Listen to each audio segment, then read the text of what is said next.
God loves you unconditionally.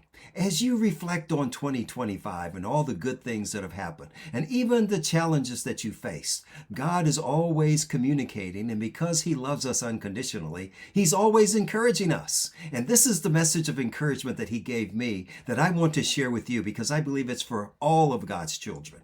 It's found in Ephesians, the 3rd chapter, verse 20. Listen, now to Him who is able to do exceedingly abundantly more than all we can ask or imagine, according to the power that's at work within us.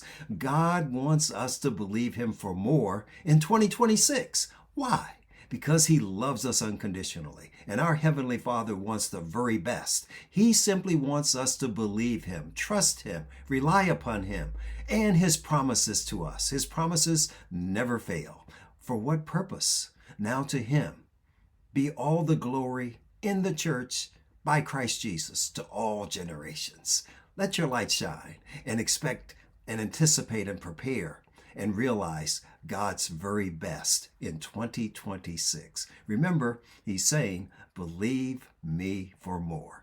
God bless you, brothers and sisters. The best is yet to be.